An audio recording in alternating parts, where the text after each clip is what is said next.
Before she became one of Britain's most overlooked monarchs, Queen Anne's life was already woven with heartbreak, political chaos, and a legacy no one expected her to carry.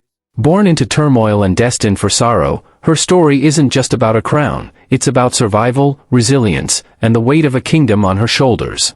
Let's begin with the woman behind the throne, and how her tragic life quietly changed history. The woman known to history as Queen Anne of England was born on the 6th of February, 1665 at St. James's Palace at Westminster in what were then the suburbs of London. Her father, James, Duke of York, was a younger son of King Charles I who had ended up at war with almost every political constituency in his three kingdoms of England, Scotland, and Ireland in the early 1640s and who was eventually executed by the English Parliament early in 1649. Consequently, James and his other family members had spent much of the 1640s and the entirety of the 1650s in exile on the continent during the brief ascendancy of an English republic known as the Commonwealth. It collapsed in 1660 and the royal House of Stuart was invited back to England where James's older brother, Charles, restored the monarchy and was crowned as King Charles II. Charles had several illegitimate children by the time Anne was born, but had only married in 1662 and had not yet produced an heir. Thus, Anne's father was the heir to the throne when she was born. Anne's mother was Anne Hyde, a daughter of Edward Hyde, one of the most stalwart supporters of the royalist cause during the crisis of the mid-17th century. Following the restoration of the monarchy, Edward Hyde had been promoted to a paramount position within Charles II's government and was soon made a peer as the Earl of Clarendon. His daughter Anne had begun a relationship with James while still in exile. They married not long after returning to England in something of a shotgun wedding as Anne was clearly pregnant by then with their first child, a boy named Charles who sadly died from smallpox when just 6 months old, the first instance of a tortured natal and familial history which would plague this side of the royal family for the next 40 years. Though young Charles was deceased, when Anne arrived in 1665 she did have an older sister and brother, Mary, who was born in 1662, and James, born in 1663. Anne was born with a medical condition which led to excessive water being produced by her eyes, what is now termed defluxion. The best medical practitioners in Europe at the time were employed in France where the French court was becoming the center of European culture. Anne's parents sent her here when she was very young for treatment for the condition. There she lived with her grandmother, Queen Henrietta Maria, the widow of King Charles I, near Paris, and then for a time with her aunt, James's sister, Henrietta Anne. When her aunt died prematurely in the summer of 1670 from what is believed to have been a ruptured ulcer, and was brought back to England. Ill health of the kind which had seen her sent to France as a child would plague her throughout her life. Back home, she and Mary were raised at Richmond, south of London. Their uncle the king insisted that they be brought up as Protestants despite the fact that their parents were both Roman Catholics. At Richmond their education was broadly entrusted to the Bishop of London, Henry Compton. As she grew up, Anne would have become more and more conscious of issues surrounding the succession to the throne. When Anne was born in 1665 few people could have predicted that she might ascend to the thrones of England, Scotland and Ireland one day in near succession to her uncle, King Charles II. After all, Charles had not long been married to Queen Catherine of Braganza from Portugal and it was assumed that their union would soon produce an heir to the throne. Failing that, Anne's father might succeed Charles, but even if this did occur, Anne already had both an older brother and an older sister who were second and third in line to the throne and there was also plenty of time for her parents to have further children, as they did, with two boys named Charles and Edgar arriving in 1666 and 1667. And yet in the years following her birth, Anne only briefly moved further away from the throne in the lines of succession and then quickly moved back closer to it. Charles, despite siring over a dozen illegitimate children with a half a dozen or so mistresses, never had a legitimate child with Catherine. Over time it was increasingly realized that James would succeed his brother. But what was more, Mary and Anne would remain close to the throne in the line of succession, as their mother Anne died in 1671 and each of their 4 brothers died before reaching their 4th birthday. Thus, from the early 1670s onwards Anne was third in line to the throne after her father and her only remaining sibling, Mary. All of this was further complicated by the fact that James was a Roman Catholic, a problematic religious adherence in a country where Protestantism and English nationalism had become forged together through a century of struggle from the Reformation of the 1530s down to the civil wars of the 1640s. In due course their father's Catholicism would profoundly shape the course of both Mary and Anne's lives. Anne's life, as will become clear, was in many ways a tragic one, characterized by death and family discord. This had started early on with the deaths of all of her brothers in infancy. Her mother's passing in 1671 compounded this and was especially difficult for Anne, who had spent her younger years in France and barely knew her mother on any level before she died. To make matters worse, when her father remarried in 1673 to Mary of Modena, Anne did not take well to her Italian stepmother and their relationship was fraught. As a result of all of this, the person Anne was closest to was her sister Mary, but in 1677 this relationship too was suddenly cut short when Mary was married to William of the House of Orange, the Dutch stadtholder, and she left for the Low Countries. Bereft of her family, Anne turned to her friend, Sarah Jennings, with whom she would develop a lifelong companionship. 5 years Anne's senior, Jennings married John Churchill, the future first Duke of Marlborough, in the winter of 1677. Anne's relationship with the Churchills would have an enormous bearing on her life and her government after becoming queen, though there is no conclusive evidence of any kind to suggest that her relationship with Sarah was sexual in nature, as some portrayals have suggested. Just when Anne thought life couldn't be more complicated, a storm of religious and political upheaval would force her to make a decision no daughter should ever have to make: stay loyal to her father, or betray him for the future of her country. What she chose would reshape the monarchy forever. The late 1670s and into the early 1680s brought fresh difficulties for Anne, as national hysteria over a fictitious Catholic plot saw wide-ranging scrutiny of her father's Catholicism and even an attempt in Parliament, unsuccessful though it was, to exclude James from the succession on account of his religion. James and his second wife spent time away from England in the Low Countries and then in Scotland in the midst of what is termed the Exclusion Crisis, and joined them for a time in these forays away from England. By the time they finally returned home in 1682, negotiations with several European aristocratic and royal families were underway to see who Anne would marry. In the end the choice fell on George, Prince of Denmark and Norway, a brother of King Christian V of Denmark and Norway.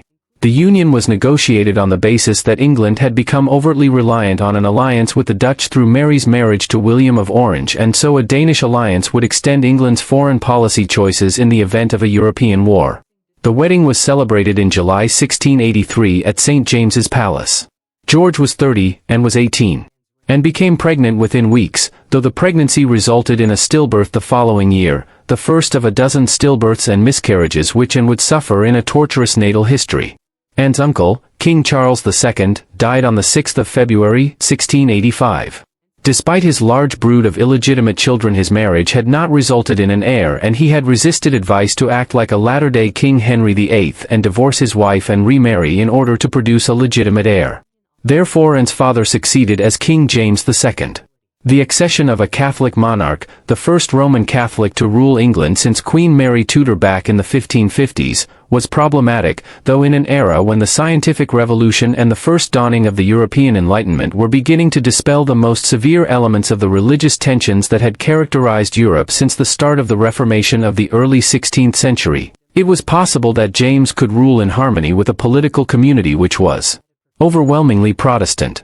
He destroyed any possibility of that happening by taking an aggressive approach to religious policy, openly promoting Roman Catholics to positions of high office, relaxing laws which favored Protestants over Catholics, and in Ireland holding out the possibility of a complete revolution in landholding to favor the Irish Catholics who had been robbed of their land in the course of the 16th and 17th centuries by Protestant settlers from England, Wales, and Scotland. Within a year or two huge tensions were building between the new king and the political community, but many noted that James was already in his mid-50s, and as his second marriage had only produced 2 children who died in infancy up to that point, they looked towards James dying soon and his Protestant daughter Mary returning from the Low Countries to succeed him.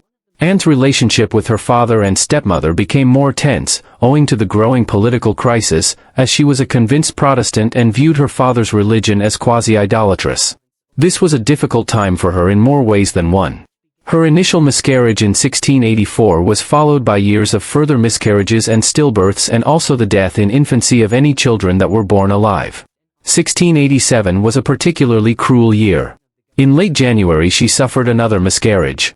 Just 2 weeks later a daughter named Anne that she had given birth to in May 1686 died as a smallpox outbreak ravaged Anne's household. 6 days later, her only other surviving child, a daughter named Mary after her aunt and born in June 1685, was also claimed by the smallpox outbreak. Finally, after quickly becoming pregnant again, and suffered another stillbirth in October, effectively losing her fourth child in the space of 9 months. A further miscarriage followed in April 1688. Unsurprisingly, reports at the time indicate that Anne and her husband were emotionally devastated by what had happened in 1687. What made these events particularly cruel was that little Anne and Mary were not miscarriages or stillbirths but were otherwise seemingly healthy infants before being claimed by smallpox in February 1687. As the years went by and more miscarriages and stillbirths followed, Anne must have reflected on what might have been had it not been for the disease entering her household early that year. By the time Anne suffered her miscarriage in April 1688, her stepmother, Mary of Modena, was heavily pregnant. In June she gave birth to a healthy baby boy. This precipitated the immediate development of a political crisis in England. Where many had been banking on James dying before long without a Catholic heir, the birth of a son who would be raised now as a Roman Catholic opened the possibility of decades of state efforts to re-Catholicize England. In this environment, a letter was quickly dispatched to the Low Countries from some of the leading aristocratic and political figures of England, one which called on Anne's brother-in-law, William of Orange, to claim the thrones of England, Scotland and Ireland from King James by right of Mary's position in the line of succession. What is termed the Glorious Revolution followed as William crossed to England in early November of 1688 with a Dutch army and seized control of England. Almost no resistance of any kind was offered and James fled to France where he sought aid from King Louis XIV, a monarch who had been at war intermittently with the Dutch for many years and who did not wish to see the most powerful Dutch political figure of the day now in control of Britain. Mary soon crossed to England to join her husband and she and William were crowned as co-monarchs, Queen Mary II and King William III, at Westminster on the 11th of April, 1689. Anne's response to all of these events was plain for all to see. Although James was her father, she disliked his second wife and reviled his religious stance, while her close friend, Sarah Churchill, advised her to abandon her father. And duly did this, fleeing from Whitehall as the political crisis developed following William's landing in England. When she returned to London after her father's flight to France, she was unperturbed by his exile and deposition and greeted her brother-in-law warmly. There were self-interested political reasons at work here as well. Anne's sister's marriage had not resulted in children, yet another prong of the wider Stuart family's difficult familial history, and as such Anne was now the heir to her sister and brother-in-law. Furthermore, she was pregnant again, and against all odds, and gave birth to a healthy baby boy named William after his uncle-in-law, the new king, on the 24th of July, 1689. Prince William would live longer than any other child of Anne's, though he too would eventually fall prey to the family curse. Just as hope bloomed in Anne's life with the birth of her son, the shadows of war loomed once again. In Part 3, we'll step into the fiery battlegrounds of Ireland and witness the bitter fight for a throne, and the heavy price Anne would pay in the years to come. While the coronation was being planned and held and the new rulers were settling into governing the three kingdoms, war was brewing. James did not intend to take the loss of his thrones lying down, and in France King Louis XIV was happy to exploit the situation to launch a new war against the Dutch Republic and England. James also acquired huge support in Ireland, where the Catholic majority had hoped for years of favorable treatment under a Catholic monarch. Thus, what is known variously as the War of the League of Augsburg or the 9 Years' War broke out and would last down to 1697. The major focus of it in the early years was in Ireland, where James headed to take control of the country and use it as a springboard to reclaim England. William met the challenge here, and in the course of 1690 and 1690 won the war there was won for the Protestant cause. James fled back to France and would spend the remainder of his life in exile there. The legacy of the revolt in Ireland would later have a bearing on Anne's government and policies. Anne's position within the new government and royal setup was a difficult one. On the one hand, there is no doubt of the sisterly affection between Anne and Mary, one forged through family trauma. While death and religious differences had either killed or driven apart everyone in their extended family, Anne and Mary had found common ground. This was balanced out though by other factors. Firstly, Anne had a difficult relationship with William, who she perceived as being responsible for blocking her requests for a large pension and the use of Richmond Palace, decisions which were tied to his desire for a tight purse at home when money was needed to finance the continuing war with the French. The frostiness increased early in 1692 when John Churchill, the husband of Anne's closest friend, Sarah Churchill, came under suspicion of being in contact with the exiled King James in France and being supportive of the Jacobite cause. The name for the supporters of King James derived from the Latin version of James, Jacobus. Churchill was subsequently stripped of his political and military positions, and Mary pressured Anne to dismiss Sarah from the social positions she held in her household. Anne refused, and the incident led to the development of a Cold War of sorts between her and her sister and brother-in-law, with Mary and William attacking Anne's financial perquisites in an effort to make her toe the line.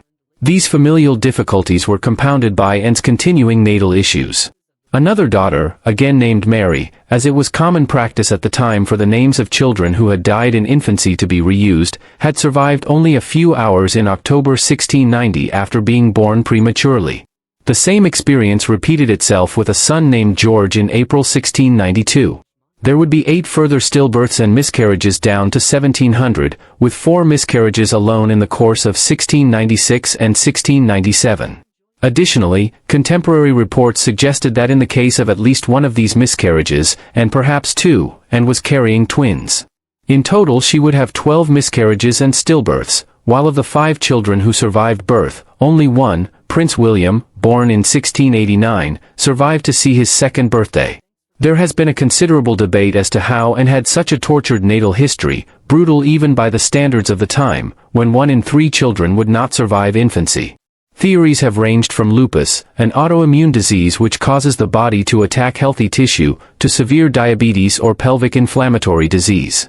Rhesus incompatibility, a blood complication, is also a possible culprit, as this makes pregnancy more and more difficult the more miscarriages and stillbirths are suffered, and did indeed worsen over time, with all 8 of her final pregnancies being stillbirths and miscarriages. To complicate matters further, Anne was herself an increasingly unhealthy woman, suffering from gout and other conditions which left her overweight and unable to walk any lengthy distance unaided from her early 30s onwards. In the early winter of 1694, Queen Mary came down with the same condition which had robbed Anne of 2 of her few healthy children 7.5 years earlier, smallpox. She died from it on the 28th of December, 1694. Anne was pregnant at the time of her sister's illness and wrote to Mary that she wished to attend to her on her sickbed, but Mary refused. Whether this was owing to a concern that Anne had not had smallpox and could contract a highly contagious and dangerous disease, or was the product of the falling out between the sisters, is unclear. The result was that Anne never saw her sister again. Her only family now were her husband and her one surviving child, Prince William, and her father and his 2nd family in exile on the continent. She did not succeed as queen at this point.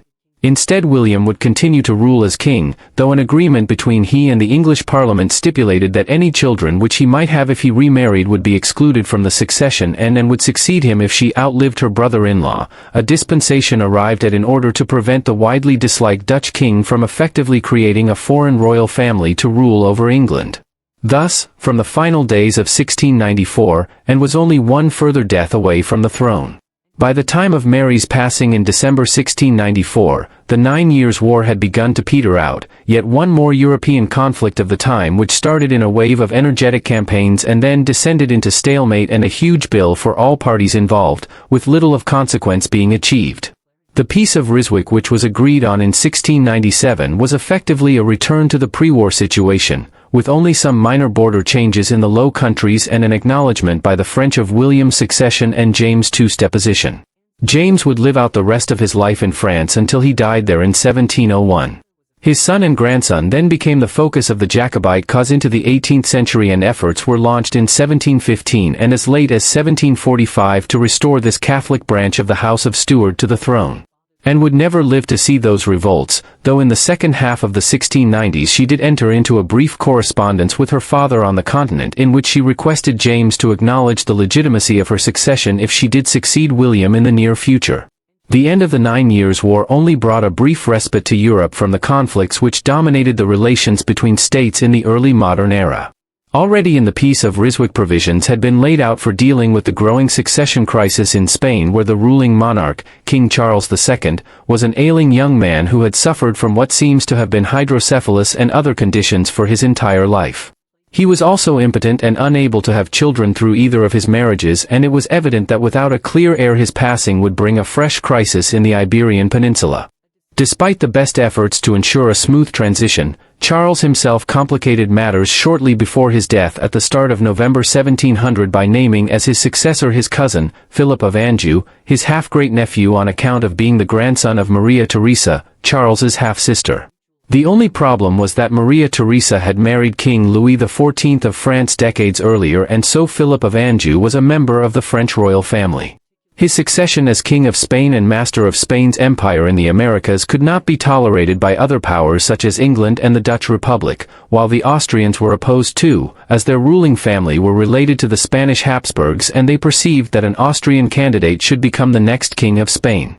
The dispute escalated in the course of 1701 into the War of the Spanish Succession, pitting France, Spain, and a number of German states such as Bavaria against England, the Dutch Republic, Austria, Prussia, and eventually Portugal and Savoy as well. Although the war began when William was still on the throne, it would dominate Anne's reign in particular. As the war was breaking out with France and Spain, Anne's tragic family history was coming to its dreadful conclusion. Her 17th pregnancy resulted in another stillbirth at the end of January 1700. She might have consoled herself that at least one of her 5 children that had been born alive had survived to an age where it seemed he would grow to be an adult. But, at Prince William's 11th birthday celebrations on the 24th of July, 1700, he became extremely fatigued and became ill thereafter. This developed into a fever the following day and his condition deteriorated rapidly. His physicians drew off blood, a common medical practice at the time. It was all to no avail, and on the 30th of July, 1700 he died. The cause of his death is still contested. Some suspected smallpox or scarlet fever at the time. The medical consensus today is acute bacterial pharyngitis, which also led to pneumonia and was further complicated by hydrocephalus. Anne was clearly devastated at the loss of her last child, and for the remainder of her life the 30th of July would be reserved as a day of mourning within the royal household. Prince William's death also further complicated the succession, as Anne would now have no heir. Hence, early in 1701 the English Parliament began the process of implementing an Act of Settlement which legally disbarred any Roman Catholic from succeeding to the throne of England, a move designed to prevent James II's son attempting to succeed and in years to come. Who might become monarch down the line remained a point of contention, but the English political community was adamant that it would not be a Catholic, and would be on the throne before long. William III survived long enough to oversee the initial stages of the War of the Spanish Succession, but he died not long after on the 8th of March, 1702. Days later she gave a well-received speech before the English Parliament in which she highlighted the fact that William had been a foreign interloper from the Dutch Republic and welcomed a return to a fully English monarchy, notwithstanding the fact that the House of Stuart was Scottish to begin with. Anne's coronation was organized and held relatively quickly on St. George's Day, the 23rd of April, 1702. It was an unusual ceremony given that the new queen was now largely unable to walk on account of her gout, and so she was carried through Westminster Abbey during the ceremony by the yeomen of the guard. It was a somber affair in many ways, one in which beyond her husband, there was virtually no family left alive to participate. Upon becoming queen, Anne was something of a non-interventionist monarch. Over a period of centuries England had developed as constitutional monarchy where parliament was more powerful than in virtually any other European nation at the time. The king or queen of the day had still been in charge of the country until the 17th century, but the civil wars of the 1640s and then the glorious revolution of 1688 had finally tipped the balance in favor of parliament, with legislation effectively passed after William and Mary assumed the throne that the crown could not dictate national policy. Instead, henceforth it would always need the rubber stamping of Parliament. With this the Parliament became the primary body which controlled the government and policies of England and then Britain. Unlike some of her successors, notably King George III, who in the first half of his long reign attempted to control national policy on certain issues, and was happy enough to let the lawmakers in Parliament run affairs. Some of her initial interventions were significant and included promoting her husband to become Lord High Admiral in charge of the Royal Navy and the advancement of her great friend, Sarah Churchill's husband John as Captain General to oversee the war effort against the French and Spanish. He was also made Duke of Marlborough and one of England's premier peers in 1702. Marlborough's promotion was important, as he was soon involved in some of the most consequential military actions England engaged in during the early modern period. In the early years of the War of the Spanish Succession, England's ally Austria faced an internal challenge when Francis Rákóczi, a leading Hungarian nobleman, took advantage of the war and revolted against the government in Vienna. With the French also making moves to descend on Austrian territory through Germany and northern Italy, along with their ally in southern Germany, Bavaria, it became imperative for the English and the Dutch to come to Austria's aid before Vienna itself was threatened. The result, fought on the 13th of August, 1704 in southern Germany, was the Battle of Blenheim, named after the village of Blenheim nearby and rendered into English as Blenheim. Here Marlborough won a comprehensive victory over the French and Bavarians, one in which half of the 55,000 or so Franco-Bavarian array of troops were either killed, wounded or taken prisoner, compared to around 5,000 English and Allied troops. Victory at Blenheim stopped the advance on Vienna, saved the Grand Alliance of England, Austria, the Dutch and their other allies from collapsing, and deprived the French of the killer blow they were looking to strike. Marlborough was a war hero, celebrated across Europe. At home, in the aftermath of the battle, he and Sarah began construction of Blenheim Palace in Oxfordshire, a magnificent country house and estate which helped finance the construction of over many years. It is truly one of England's greatest country houses and has been designated a UNESCO World Heritage Site. Victory at Blenheim prevented the French from winning the war against England and its allies. Anne's government had many years of fighting in front of it though. In the course of her reign the War of the Spanish Succession developed into a conflict which ranged far and wide. It was not simply fought by armies in Western Europe. Large naval detachments were operating far from England and France in the Mediterranean and in the Americas. Thus, just 2 weeks before Blenheim, a giant Anglo-Dutch expedition landed at and occupied the Rock of Gibraltar in southern Spain. It would remain under English control. Similarly, Anne's navy and armies occupied the island of Minorca in the Balearic Islands in September 1708, as England's emerging greatness as a sea power came to play a major part in the war effort. Elsewhere, however, the war began descending into a war of attrition on fronts in the Austrian Netherlands, the region around modern-day Belgium, where an English expeditionary force fought alongside the Dutch and Austrians against the French. There were also clashes in North America and the Caribbean, notably along the Hudson River where French and British colonial interests overlapped. While all of this was significant, a decisive blow wasn't struck by either side and the war dragged on and on for years through Anne's reign. While Anne did not play an overly active role in state affairs, she did, like all royals, patronize the arts and learning in England. She was, for instance, a major patron of Godfrey Kneller, a German-born portrait artist who had moved to England in the late 1670s. There he became the leading portraitist in the country and his depictions of the scientist Isaac Newton and the philosopher John Locke are well known. And commissioned him to produce a series of paintings on England's leading naval commanders, works which are in the National Maritime Museum today. She was an even more active patron of the Swedish painter, Michael Dahl, who painted portraits of both Anne and her husband. Her love of animals was on display in her commissioning of a series of paintings by the Hungarian artist, Jacob Bogdani, a figure known for his depictions of animals and exotic birds within pastoral landscape settings. In the sphere of architecture she commissioned Nicholas Hawksmoor to build the Orangery at Kensington Palace, a building which Anne used for socializing at Kensington and which was innovative in the installation of a form of central heating under the floor and the provision of a conservatory for plants. Finally, she had Henry Wise, one of the most prominent landscape architects and gardeners of the era, lay out new gardens at both Kensington and Hampton Court. Though Anne's own personal inclinations were to play a minimalist role in managing government affairs, her reign did see many important political developments on the domestic front, and as queen she had a role to play in whether or not she agreed to sanction legislation. For the most part, when it came to religious policy, she was happy to conform to what Parliament suggested. The Test Acts and other measures during her uncle, King Charles II's reign had sought to limit the ability of Catholics to hold public office in England. These measures were strengthened, as was the official policy of favoring moderate Protestantism, the latter through passage of the Occasional Conformity Bill, one which sought to prevent Protestants like the Baptists who dissented from the established Church of England, of which Anne was the supreme head, from also holding office or sitting in Parliament. It took until 1711 for this bill to gain official sanction, Parliament having rejected it twice previously, once in 1702 and again in 1704. On the latter occasion the bill had in part been rejected as religious dissenters whipped up public sentiment about the ungodly nature of the bill in the aftermath of the Great Storm of 1703. This hurricane-like, cyclone storm had passed through southern England and London, replete with lightning and extensive flooding, late in November 1703, peaking around the 26th of the month.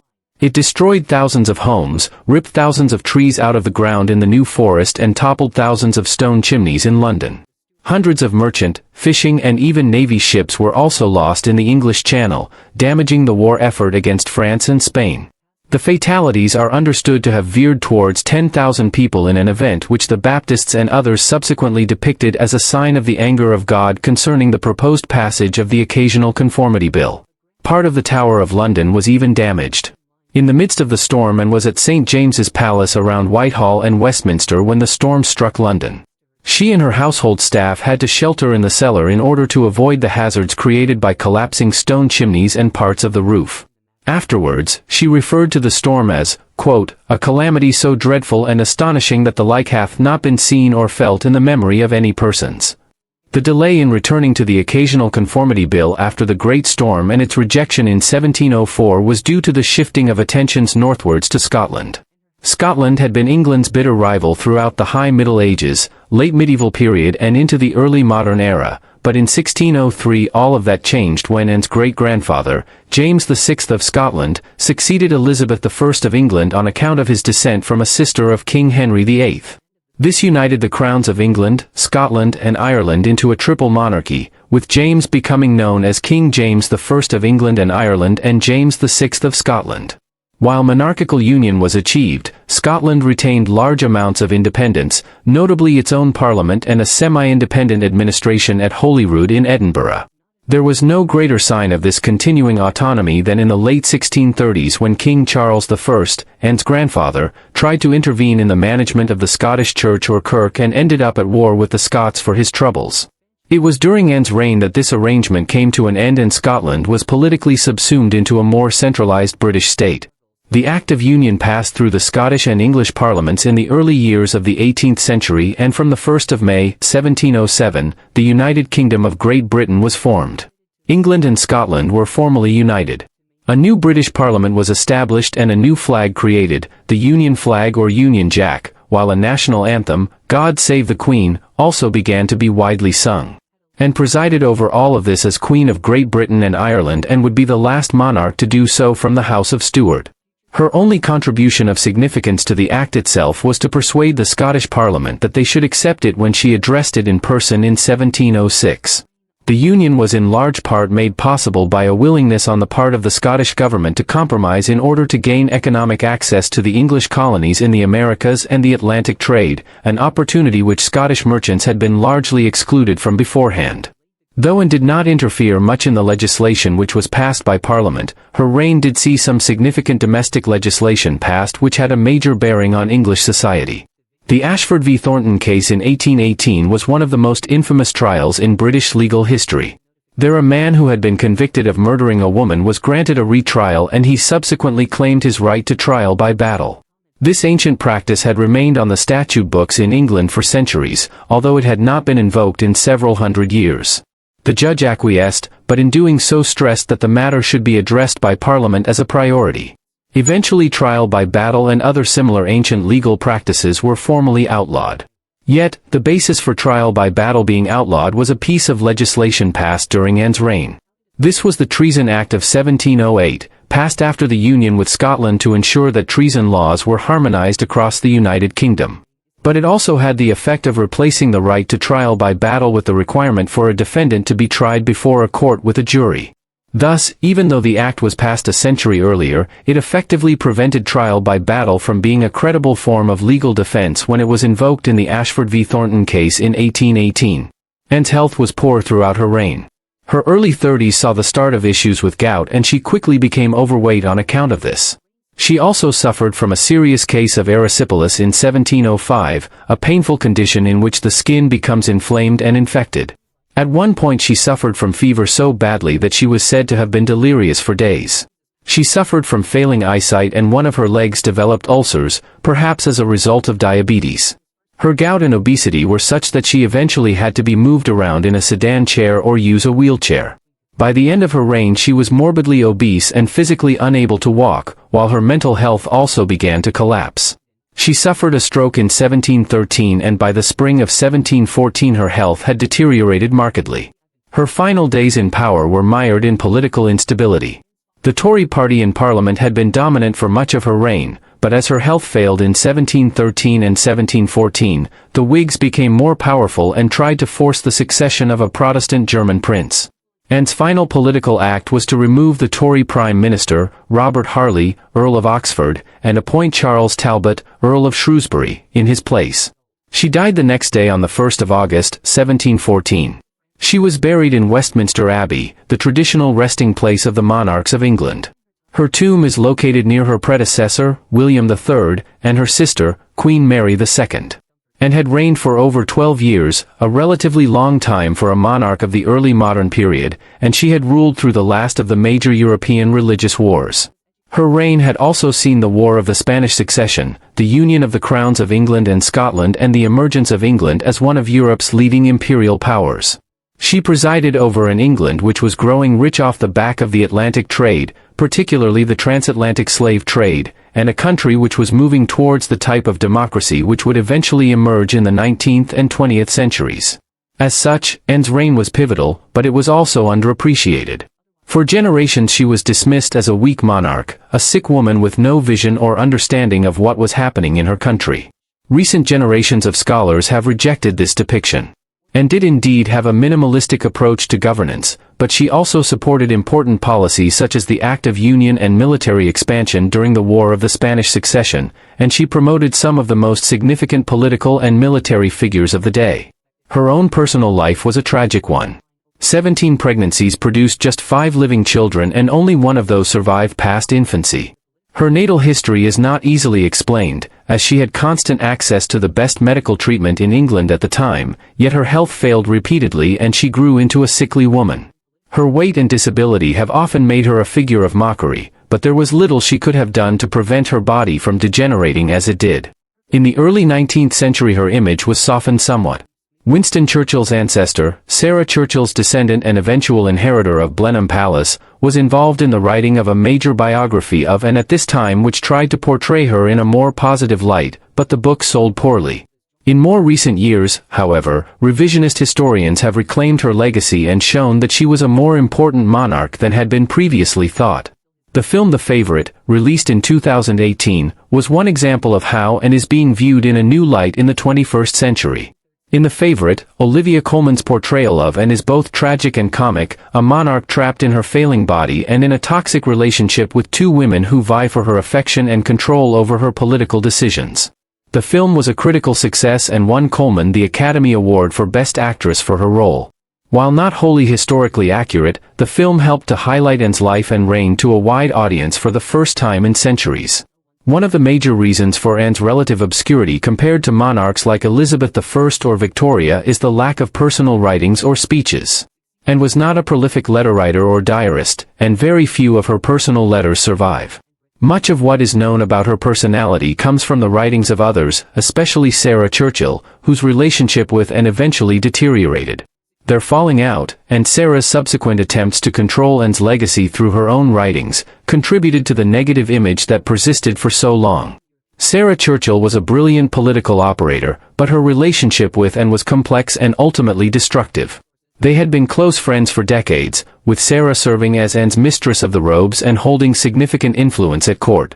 But Sarah's assertiveness and attempts to dominate Anne's decisions led to increasing tension. Anne, tired of Sarah's overbearing nature, gradually distanced herself and grew closer to Sarah's cousin, Abigail Masham, a quieter and more agreeable presence. This shift in affection was not just personal, it had significant political implications. Sarah and her husband, the Duke of Marlborough, were aligned with the Whigs, while Abigail and her allies leaned Tory. As Anne's trust in Abigail grew, the balance of power shifted, and the Marlboroughs eventually fell out of favor. The Duke was dismissed from his military command, and Sarah was removed from court. Their dramatic fall from grace has been the subject of much historical speculation and artistic interpretation, most notably in The Favourite. Anne's decision to break with the Marlboroughs reflected her growing confidence as a monarch. Despite her health issues and the personal tragedies she endured, she was not the weak-willed figure that some early historians portrayed. She was deeply committed to the Church of England and the stability of her kingdom, and she made difficult choices to protect both. Her support for the Act of Union, her handling of the war, and her political appointments demonstrate a ruler who understood the weight of her responsibilities. In the broader context of British history, Anne's reign marked the end of the Stuart dynasty and the beginning of a new era. With no surviving children, the question of succession loomed large throughout her reign. The Act of Settlement 1701 had determined that the crown would pass to the Protestant descendants of Sophia of Hanover, a granddaughter of James I. When Anne died in 1714, the throne passed to Sophia's son, George I, who became the first monarch of the House of Hanover. George I's accession marked a significant shift in British politics. He was a German prince who spoke little English and was unfamiliar with British customs and government. As a result, real political power began to shift from the monarchy to parliament, and the office of the prime minister emerged as the de facto head of government. This transformation laid the groundwork for the modern British constitutional monarchy. In many ways, Anne's reign was the last in which the monarch played a significant personal role in government. Her successors would become increasingly symbolic figures, with real power resting in the hands of elected officials. Anne's own political instincts and her ability to navigate the turbulent landscape of early 18th century Britain highlight her importance as a transitional figure in the history of the British monarchy. Beyond politics, Anne's era was one of cultural growth and change. The early 18th century saw the flowering of English literature, music, and architecture. Writers like Daniel Defoe, Jonathan Swift, and Alexander Pope were active during her reign, producing works that would become cornerstones of English literature. The architectural style known as English Baroque, exemplified by buildings like Blenheim Palace and St. Paul's Cathedral, flourished under Anne's patronage. Anne herself had a keen interest in music and supported composers like George Frideric Handel, whose compositions would later become closely associated with the British monarchy.